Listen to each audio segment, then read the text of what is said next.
If you need the water, check the beaches in the Carolinas. If you need the mountains, try the Appalachian Trail. If you need the redwood trees, gotta go to Yosemite. If you need me, if you need me, if you need me, if you need me, if you need me, I'll be in Kansas City. Welcome to Kansas City Limits Radio. Today we have our guest is Casey Bones. Welcome, fellas. Good afternoon. Welcome to the show. We are glad to have you. Robert, why don't you tell the good folks who sponsors this show? Absolutely. Everybody there in the world, around the planet, and here today in this cast, we'd like to thank KCRV, Kansas City Limits, Soundworks Studio, the Briarcliff Business Partner Alliance and Briarfest, KC Drum Shop, Midnight Noon Productions. I almost got there. Black Moon Media. Black Moon Media. Knuckleheads KC. Knuckleheads KC. And S&S Printing. S&S Printing. Thank you to all of our sponsors to make this happen for all these musicians. Thank you, guys. All right, let's get this going. I'm going to ask Harv a couple of these questions. Harv was so nice to sit down and fill out this form, nice and neat. So I'm going to kind of move around on the questions that you put, or the questions you answered on here. But tell us a little bit about each of the members of the band and their role within the band. Rick, on my right, plays keyboards. John, on my left, plays bass and sings. And Jason, on my very left, plays guitar and sings. And nice. I play guitar and sing.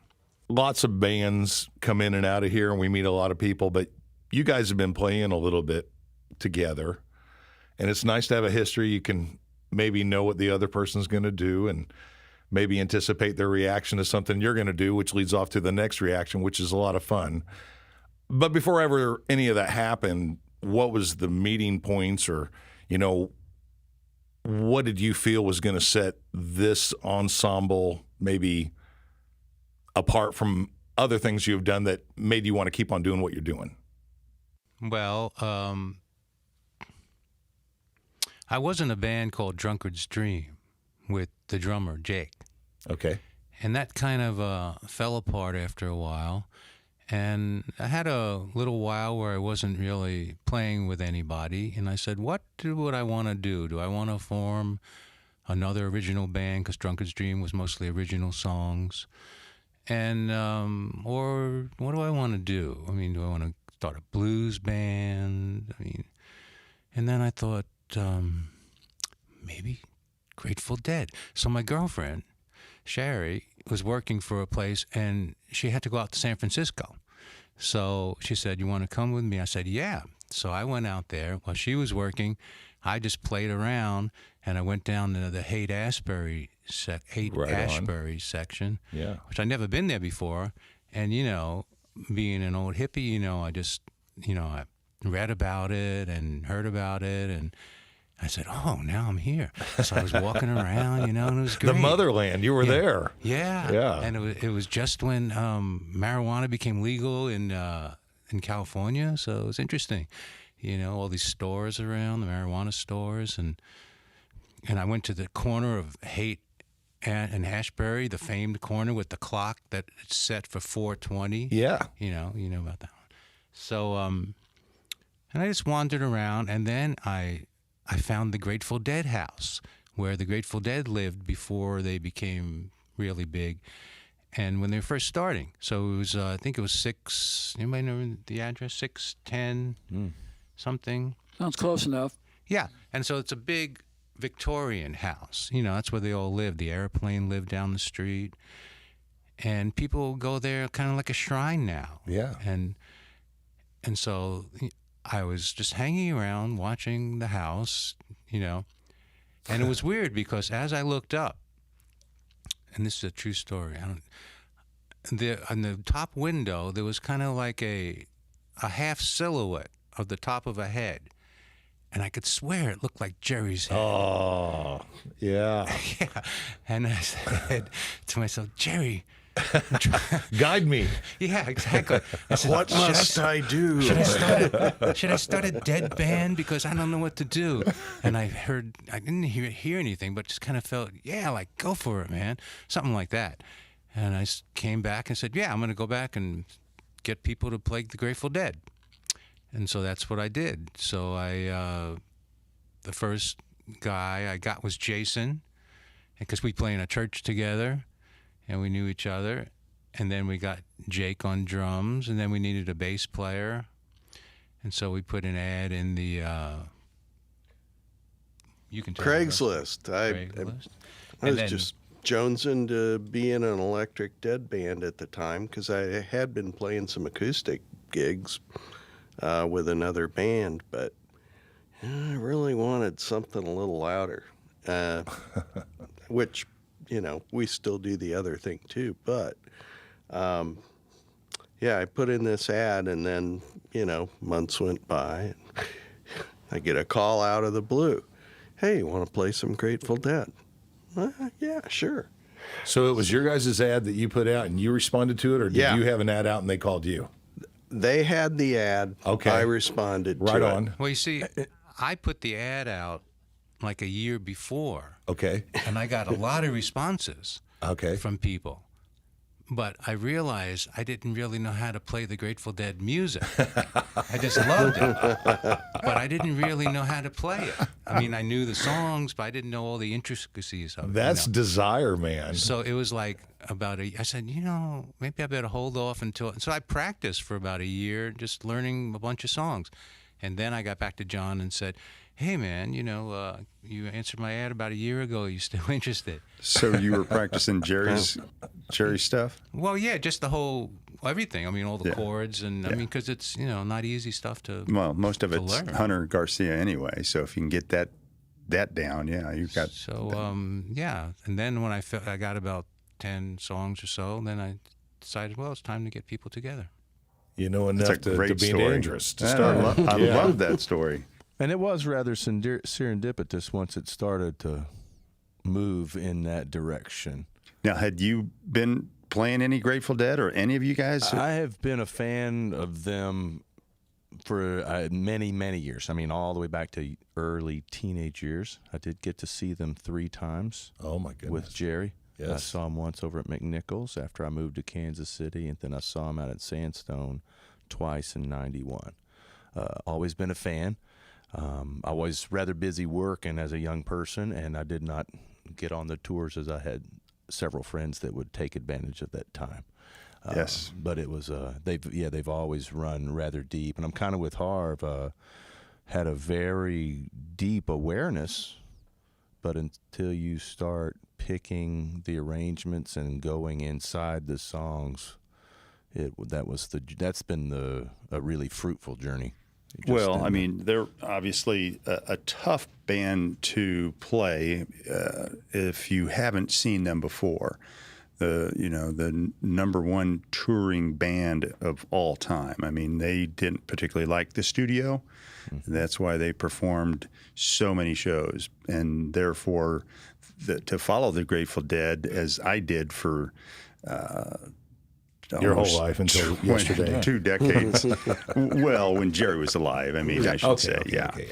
I mean, I do like the Dead and Company, how they've got to put that back together. But anyway, it's hard to do them if you haven't seen them, if you haven't been familiar with their music, because what they do on stage is so much different. But The other thing, too, is this. It's like a lot of bands, they have, this is my 5th album, my 12th album, 15th album. They are multi-generational, multi-decades. I mean, there's just the mesh of what they've touched over the last 50 years plus is just seeped into everything in lots of ways. And I think that's due, and let's not be silly about this. The Dead didn't give a shit. They were like, we're going to play music. Where are you going? Where were you doing it? Oh, you got a bunk? You got a place to lay our head? Yeah, we'll do a show. I mean, whereas a lot of people can be pretentious in their whole entire mission of dispersing their music, the Grateful Dead was giving of their music, and they were like, yeah, let's give this out. Let's give this love, and let's get these people off on it. And that's a big difference between what we saw in the counterculture before versus what we see now, where a lot of things are monetized, a lot of things are prerequisite to popularity and preference of popular opinion. The Grateful Dead were like, eat my shorts and let's rock. I mean, it was delivered kind of like that. And he really liked to give the man the finger too, which, just got everybody excited, Well, they were certainly the first mainstream band to have a tapers section. Yes. Thank God. Yeah. I think that has a lot to do with their longevity as well, because Indeed. you can have many gems within a show, but 2 weeks later, those gems are going to be different, and there's proof of that. And I think that was what, in a lot of intrigue to get people back to see that one tomorrow night. I want to go tomorrow night. Yeah, the archivists of those shows are it is incredible. quite substantial. Yeah. Rick, what was your experience with the Grateful Dead prior to joining the band? Well, I'd been listening to them probably since I was a teenager. Probably several years, on the time, maybe I was 17, 18.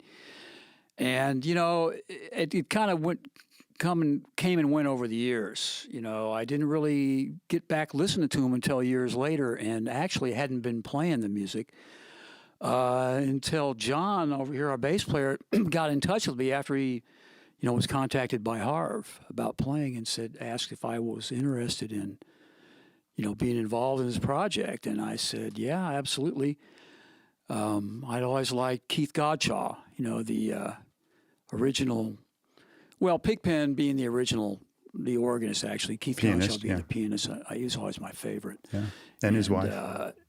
And Europe 72 being probably my favorite record of theirs. And a lot of that music was already I felt like it was already a part of me, kind of part of my DNA, as any of these guys will tell you. Yeah. Although I hadn't seen them play but just a couple of times, over the years. So it just really was John saying, hey, you want to be involved in this, and me meeting these guys and going from there. And it's been a great trip ever since. About, 3 long, years strange now, 4 trip. years? 5 years. 5 years August, I think. Going on 5. And we spent Nice. 8 months in my basement. Woodshedding. And then, and some of the guys kept saying, We'll count those days. We'll count the basement days. No, we're not ready yet. That's the chomp at the bit moment, Yeah, we were. We all. Yeah. You guys all have been playing. Do you all play multiple instruments, or you kind of stick in your lanes? Like guitar, bass is bass, piano? Just a keyboardist here. Yeah, for this project, it's sticking in your lane, but I do play drums and bass. Not as proficient, but it's, So I noodle at other things, but you got a nice lap steel at your house. it's pedal. Actually, it's pedal steel. Pedal steel. Sorry. Pedal steel. Nice. Just like Jerry's. Yeah. Nice. Very nice. And someone tell me their earliest age of picking up an instrument. Who started, just all of you? We'll start here. Just tell me the earliest age. I probably started when I was 7, 8 years old. I started when the Beatles got on Ed Sullivan in 1963. So I was sitting on the couch jumping up and down, and I told my father I want a guitar. So the next day we went to a music store, and there was a whole line of guitars, and there was only one that looked like a Beatle guitar. It was a guitar 6-string, but it was a Paul McCartney Hofner bass copy. I said, I want that one. And so he said, you going to learn how to play it? I said, yeah. So he got it for me. Right on. Cool. Wow. And how old were you? Like John Entwistle, my original instrument was French horn, about age 7 or 8. Wow. Excellent. I picked up the saxophone when I was 11 and got a guitar when I was 12. Okay. And that's. Do you still play the sax at all? I do not, unfortunately. I damn. wish that I did. Trust me, I know. Don't regret too many things in life, but not having that saxophone these days is kind of kicks me sometimes. It's cool when you guys picked it up that early in life because it really has been. Well, you know, part of your actually, life. I have a funny story about that. Yeah. So when I was in about 3rd or 4th grade, I was playing the trumpet in school class, and I got fired from trumpet class. And the teacher just told my parents that, "Oh, don't spend any money or time on him. He has no musical talent." This is a true story. Oh, wow. And I was crushed. Man, I would have been too. Wow. And then the Beatles came. I said, "Wait, There's hope. there's something there is there." hope. Yeah. That's cool, man. Yeah. F that band teacher. I mean, for crying out loud. How did you guys choose the band name? Oh, that was. It was painful. We tried a lot of things first, so it kind of ended up. Was it a group effort? I think it was John with the initial, right? Well, we had some weird names. We did have What was some some good- of the weird names like the Eternal something of some? There was Dead Yeah, Hotel. it's there Richard. was- I have it on the Oh, I computer. like the Dead Hotel. Yeah, Oh, Dead Hotel. I like Oh, that. that's a cool name. But then John said, Casey Bones. What about Casey Bones? And we were tired of trying to come up with a name. So that, But you know, a lot of people As in don't throwing know bones? it's a play on Casey Jones. yeah, like Casey. Like they have to think about it. when they don't That's know. the famous ball player that used to hallucinate before performing any baseball game. Indeed. Thanks for that history lesson, Robert. Okay, let's see here. You know, I wanted to talk a little bit about the startup here. So you guys did kind of practiced 8 months in the basement. What was the first gig?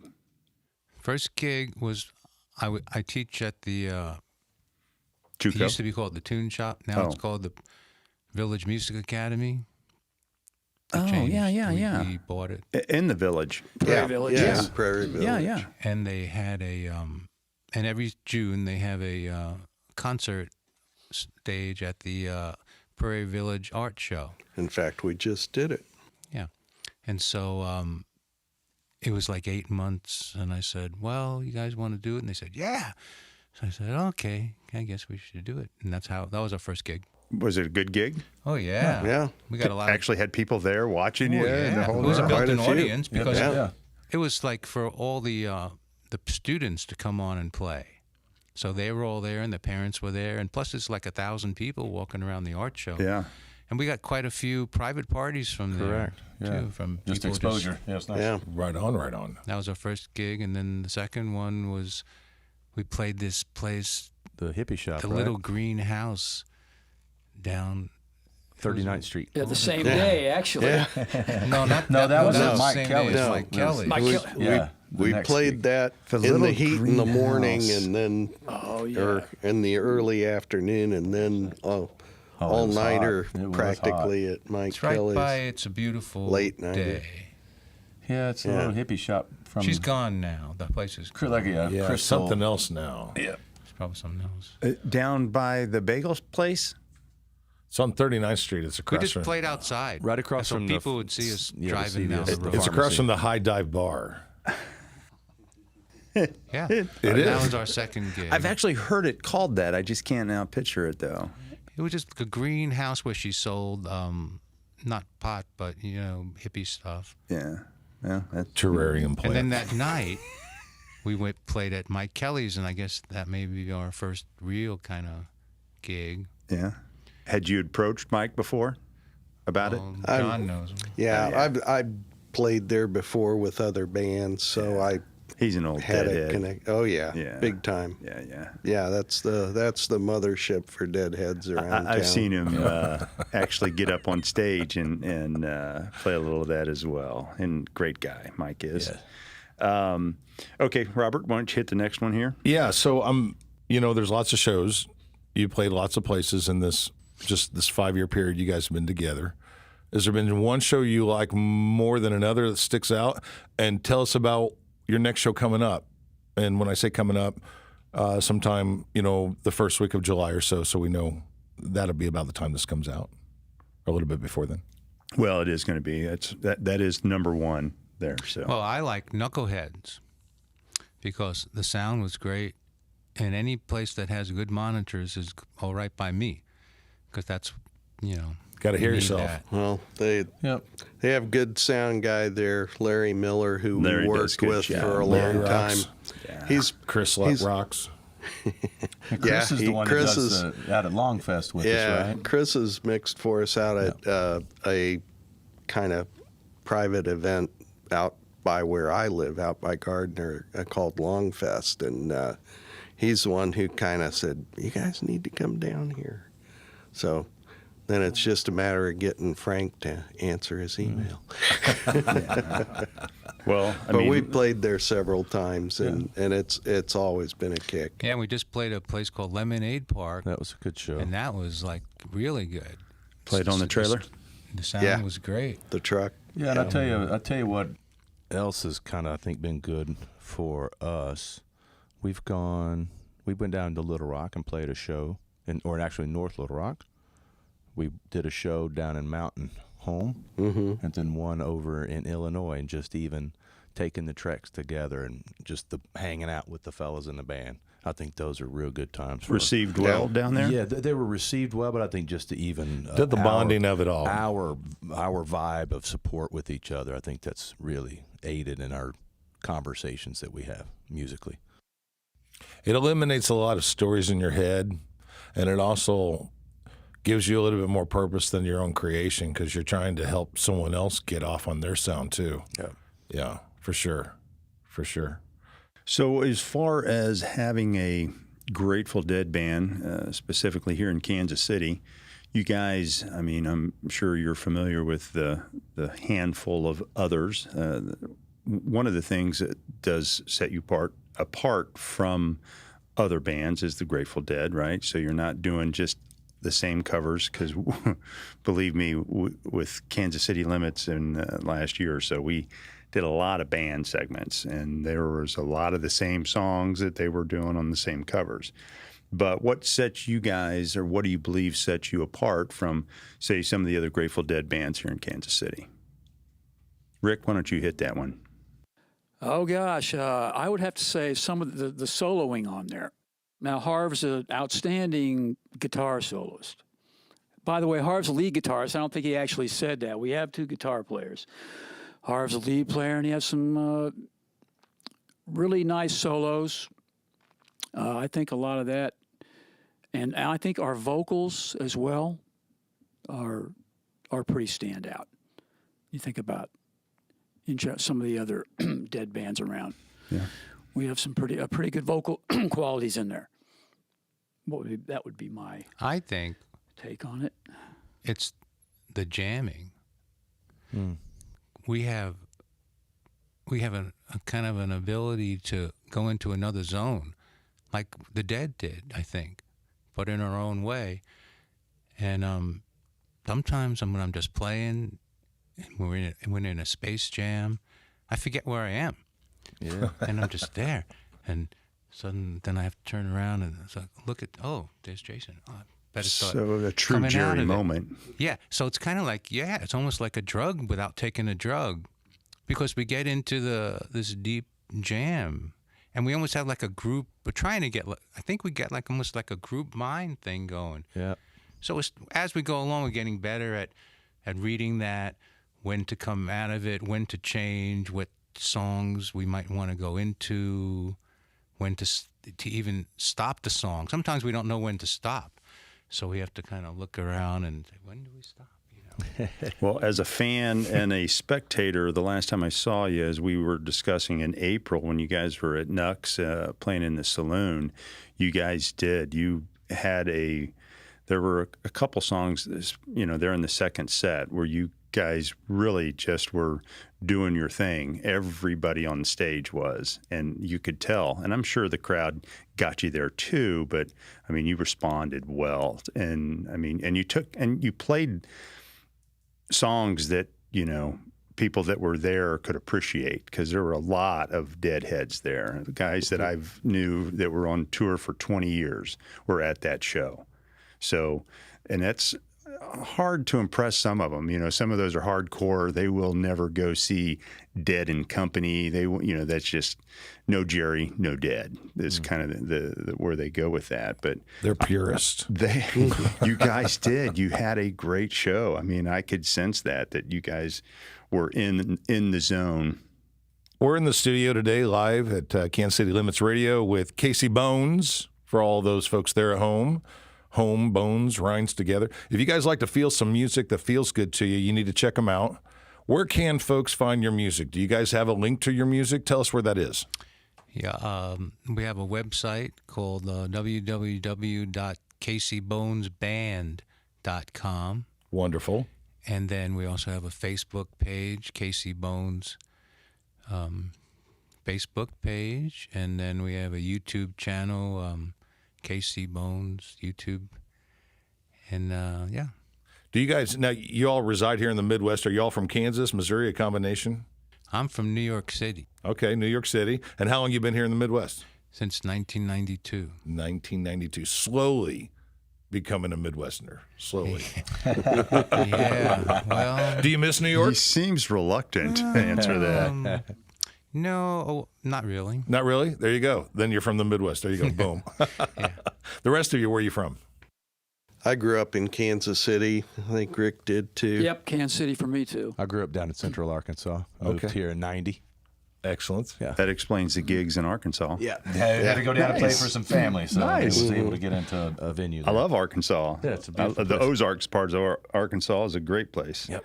It takes lots of places. I mean, you don't know where that next fan's coming from, and to leave any rock unturned's kind of silly, to give it all. You've got a show coming up here Saturday, July 15th at the Aztec Shawnee Theater. Yeah. Tell us about that show. You doing that solo? You got some people opening up, or is it all your That's show? all us. It's all you, rock Yeah. and roll. Yeah. And the tickets look really affordable here. What are they? What are they? Range in price from $10. $10. Yep. Yeah. So that's the deal. And how many people can come to that show? I think their capacity is around 280 or something like that. It's 180. 180 Yeah, there. they have 200 seats, but they only sell 180 for a sold out show. That'd be fabulous. Okay. Right. That'd be fabulous. They're good folks. Bruce, he's good Last people. time Yeah, we they played had there. a loss here not too long ago. Yeah, Chris, A couple yeah. of them actually. Yeah, that's right. Yeah, Chris is a huge loss. He was Yeah. great. He was the idea, I think, behind that. Bruce being the musical talent, but yeah, he will be missed. So on that show, Real quick, they were getting ready to tell us what happened there last.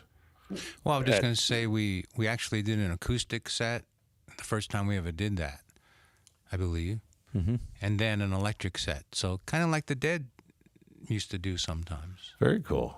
Very cool. And are we going to see that same setup at another No, one show we really maybe coming haven't up? Talked about it. Okay. We kind of talked about it. To be discussed. To be discussed. that's $10. And that's Eventbrite. I know that's what Bruce uses. And on your site, do you have tickets that you sell as well? No, just a link to them. Gotcha. Just a link to What the about place. merch? You guys do any merch at all? We have sold We shirts. have shirts, stickers. stickers. And are those available on your website? Can people buy that?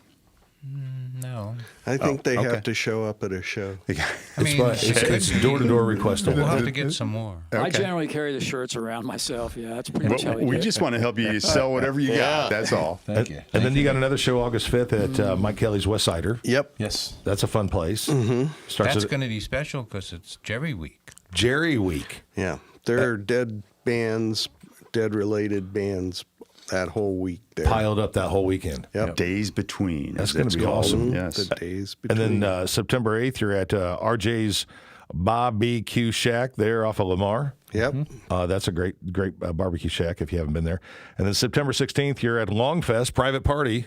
Yeah. Can't come unless you become a fan real fast. You got time. Unless you're good buddies with Doug and Cindy Long. They're wonderful people. Unless you know They them. are. Yeah. I've met them. They're kind people. They've done it for several years. A lot of years. A lot of years. Yeah. I'm in a little gig, and last year we were there, and it was raining, but there were still a few hundred people there in the rain, checking it out. Yeah. So that was a we good played time. after you. And Oh, did you? We played Yeah, you until did. Yeah. Yeah. 12 or 1, and it was pouring down. Oh. And there was like one person there. and he's got a stage right there. Yeah. That's mercifully covered. Oh, nice, nice. Yeah, it's a homegrown shack there. What's the best advice that you've ever been given as a musician? I love this question, by the way. No, it's a nice good job, one. Marv. That's a good one. Yeah, I guess just the pursuance of one's own original voice in the instrument. Just keep at it.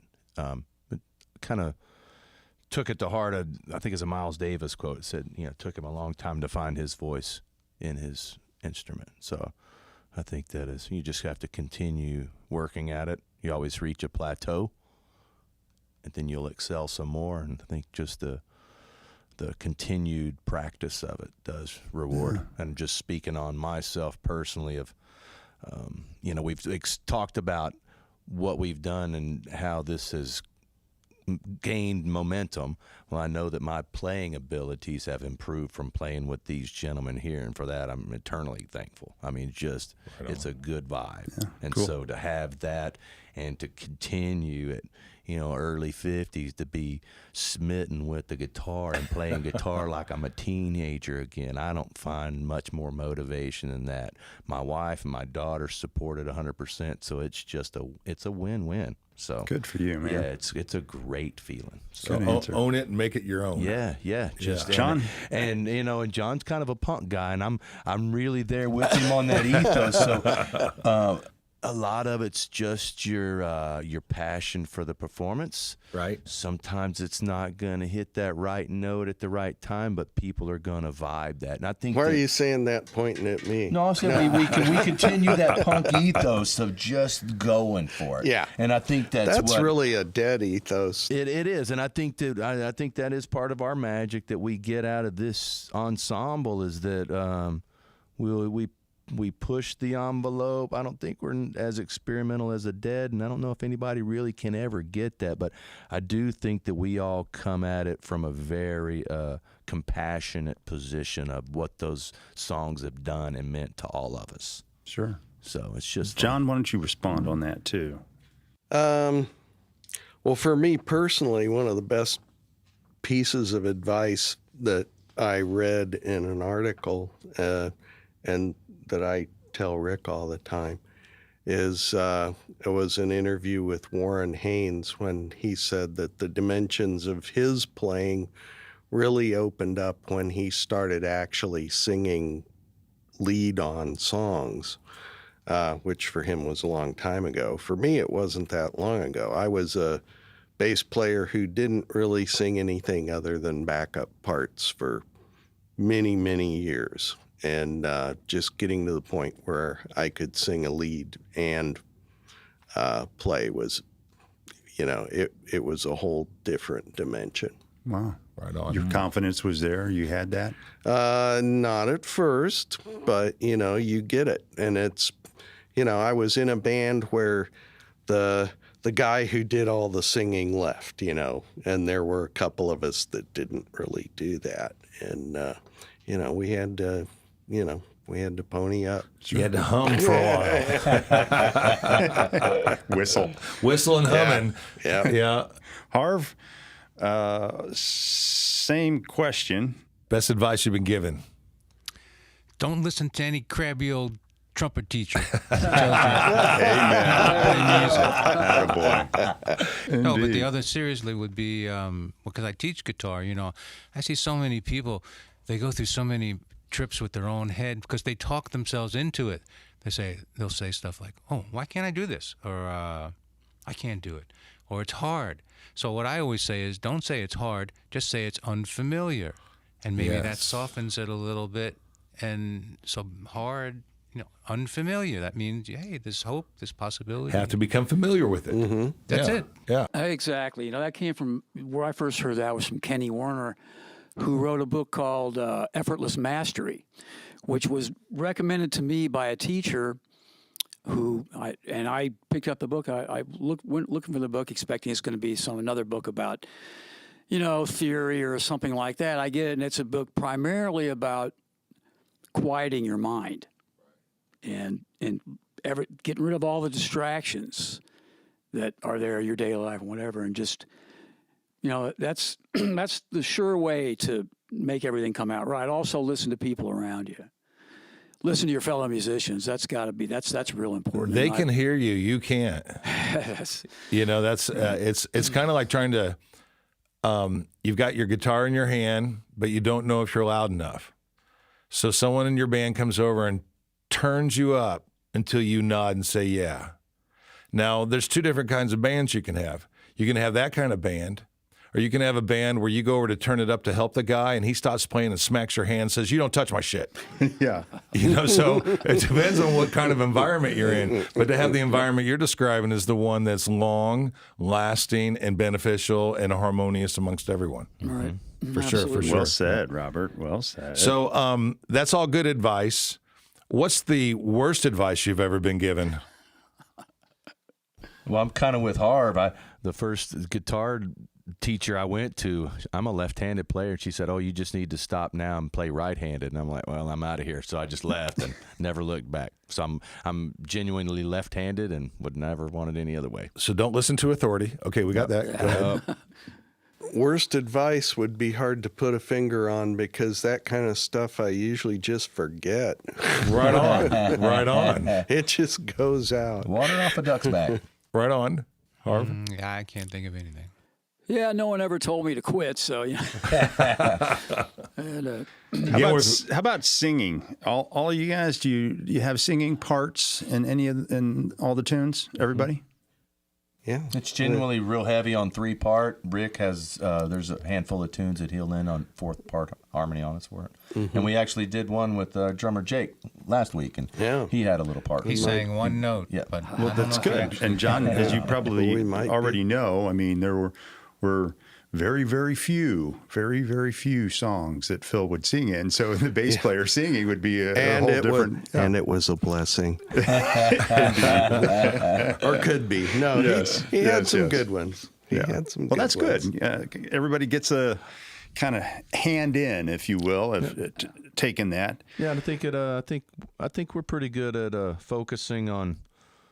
To us, I think it's the interpretation, the best for the song, and everybody would.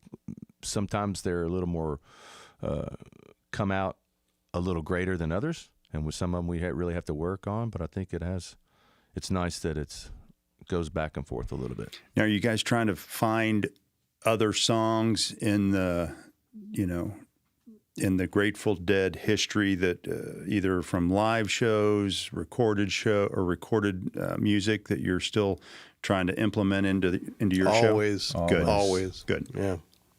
So you guys got pretty full year coming up. Does that mean you guys, you stay busy as musicians, day jobs? You guys have day gigs that you have to do? I know you do, Harv. Go ahead and hit that one. I teach at Johnson County Community College as a music professor. I teach guitar and the history of rock and roll. And this summer I'm teaching a ukulele class. And they pay you for that? Yeah, pay me. Oh my gosh, that's like a paid practice gig. Yeah, and then I teach private lessons too. Oh, good. Yeah. Rick? Oh, yeah, I do part-time, work, just as sort of a semi-retirement at this point for me, but music's probably You seem like takes a up, guy that would probably be better off staying busy. yeah, I am pretty much busy. Even in semi-retirement, I probably still have 40 hours a week. Oh, wow. Okay, good. Something. John, are you still working or doing anything during the day? I'm retired UMKC faculty, and now I just have a little office out at New Century Airport and do FAA medicals. Oh, nice. Cool. Jason? I am in the production business. I'm in the local stagehand union, Local 31, and I also tour with a video production, Beyond Van Gogh. So I've been doing that for the last couple of years. Was that the one at Different production, similar event. It's kind of squeezed us a little bit on some of our rehearsal times, but I think we've been able to manage and maneuver it through it successfully. Wow, what a Cool gig. So, Very yeah, cool. That's very thankful for. We wanted to just introduce the band, the guys' names again. We're missing one of them today, but we got Harv Fitzer on guitar and vocals. We've got John Hubbard. We've got Rick Simmons. We got Jason Taylor. We're missing Jake today, but it's been really nice hearing how you guys put together the sounds. And you know, the one thing that I've heard not come out of your mouth, which is really cool when we interview bands, is that your true intent really is to make music with each other. And with that recipe, you actually cannot go wrong. Everything else gets lost in the dust. Writing a song for credits, trying to figure out how much money you can make on a gig, what's the next angle for whatever, that all just takes away from the magic you're trying to make. So kudos to you guys for keeping it real, for sure. Thanks so much. Thank Well you said, so Raj. much. Another big thank you to, we have a Grateful Dead community in town that shows up for, everywhere we play, they show up. Indeed. And we are very grateful for them. It's the symbiotic relationship. No pun that happens, intended. You know, we're feeling it and they're feeling it. Couldn't and think of then they another word. react. Absolutely. You know? So it's Are you guys part of Dead at the K at all? Are you get involved with that? Any of you guys? I know it's Billy kind of put Billy that together. Melvs had worked on that for years, and so I got tapped to do it because the Better Off Dead's regular bass player is not available for it. So, and I kind of know the material. Yeah. So first so year I'll was be, so. Last year was much better. I Much played better with them deal. last year, and I'll play again. They're going to be on September 1st. Yeah. Yeah. Right field again. I assume so. Yeah, I think so. I think that's the standard little area that it went well last Yeah. year. The first year was very confusing. They should do it inside in the locker room with a laser show. I'm just saying. I'm just saying. I just love it. I mean, at every break, you got a Dead tune coming over when you're at the ball game. But good. And to comment on that, my point was that yes, the community in this town that follow your band, and Lawrence too. Of course, you know, Lawrence being a college town, I think you find that more. I was there and a Deadhead, back in the 80s as well. So, but I think in Kansas City, we have, and a lot of that we'll attribute to Mike Kelly because he gives those guys, Shakedown Strings, Better Off Dead, Play Dead. Play Dead, Casey Bones, of course, you guys. Laughing Willow. Yeah, that's right. Yes. Yeah. And who we were talking about, Brooks Deal. Dames of the Dead. Dames of the Dead. Dames of They're the Dead. coming up. That's right. Yeah. So Shellcocks we've got some good musicians that are playing my kind of music. That's why I love that stuff. So yeah, Dames of the Dead are at Tiki Taco on Fridays out there at 5400 Troost. If you haven't she's been playing out there. for us at Briarfest. Yes. Oh, nice. Yep. Yeah. So what do you say, Jay? Do we want to check out some tunes? We're going to listen to a little Grateful Dead from Casey Bones. How about that? All right. Perfect.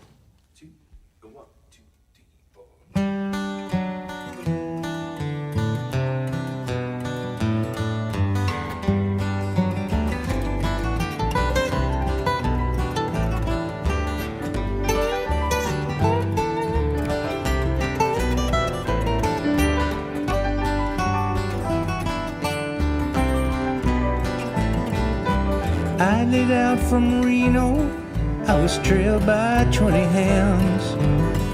Didn't get to sleep that night till the morning came around.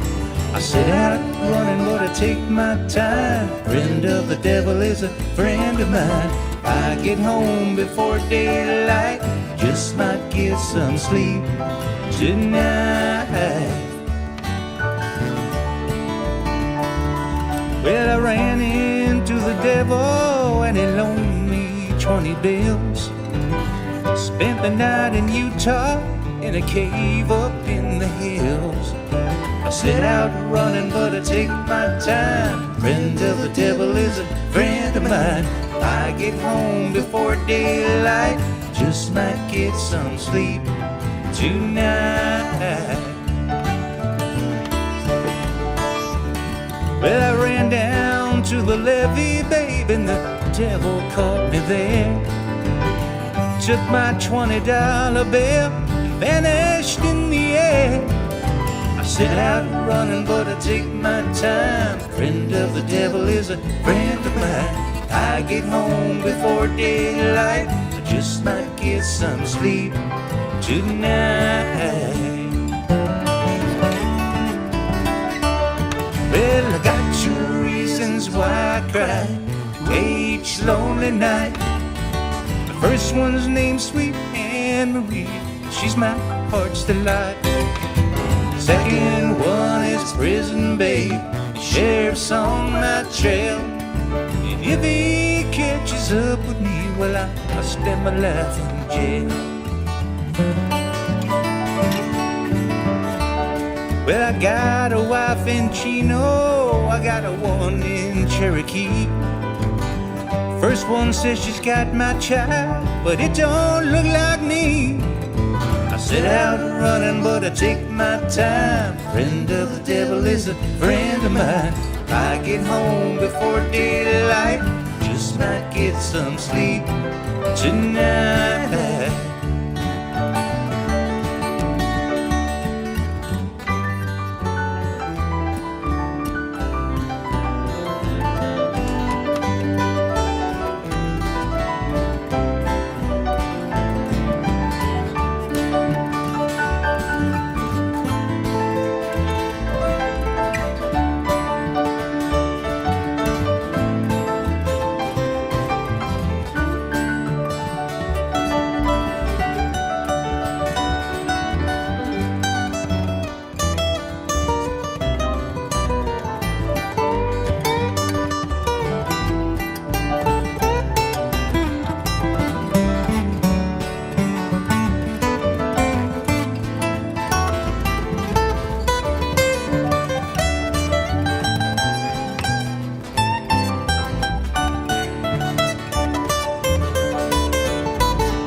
I got two reasons why I cry away each lonely night.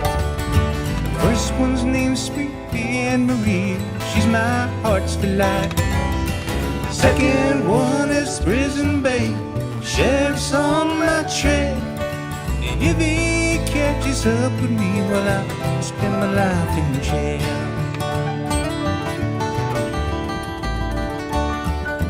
Got a wife in Chino, babe, I got a one in Cherokee. First one says she's got my child, but it don't look like me.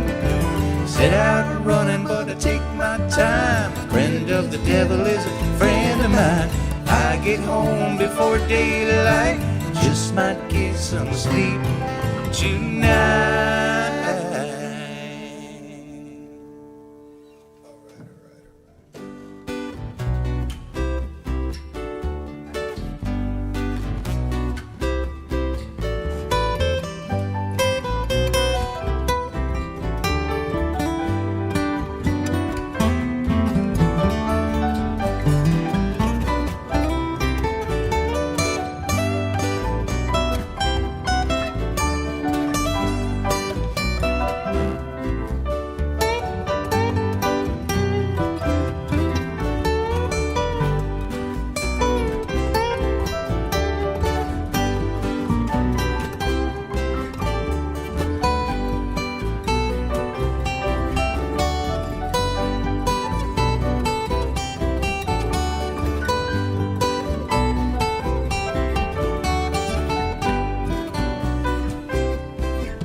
Well, the first days are the hardest days. Don't you worry anymore. 'Cause when life looks like easy street, there is danger at your door. Think this through with me. Let me know your mind. Oh, what I want to know is, are you kind?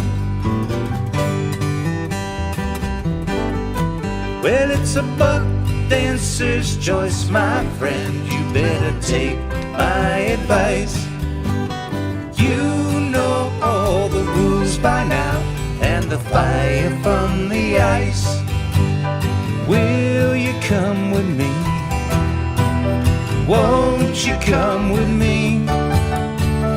Whoa, what I want to know, will you come with me?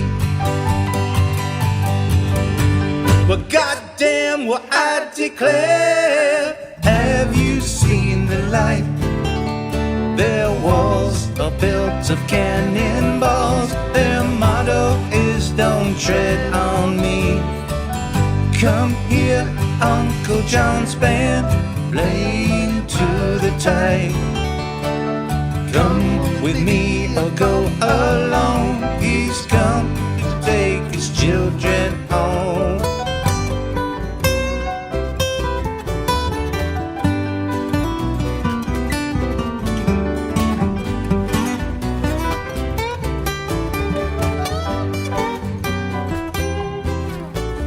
It's the same story the crow told me.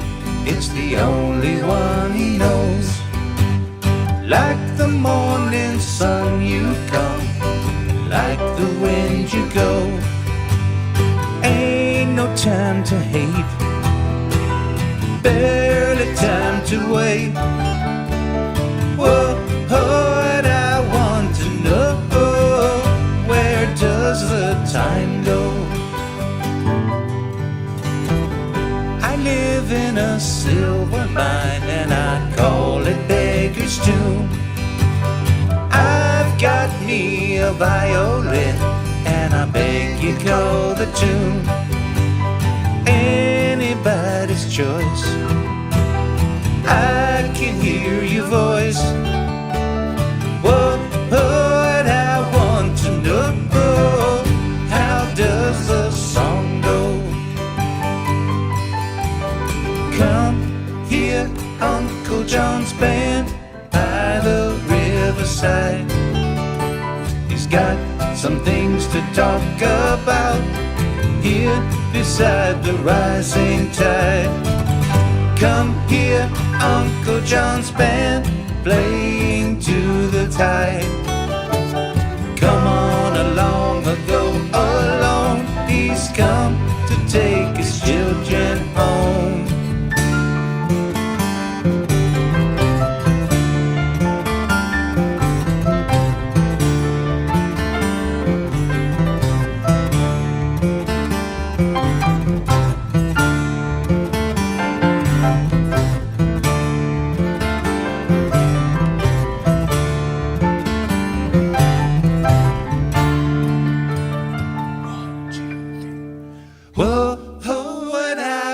To know, how does the song go? Come here, Uncle John's band, by the riverside.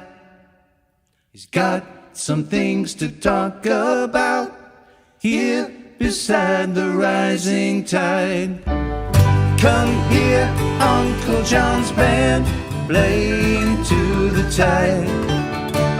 Come on along or go along. He's come to take his children home.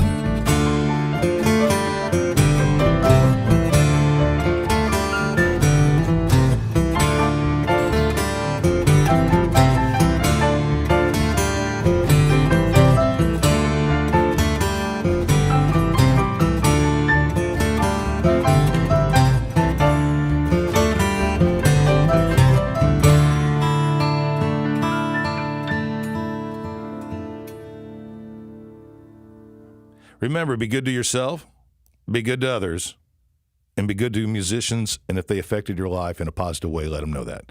Thanks for listening to Kansas City Limits Radio. Amen.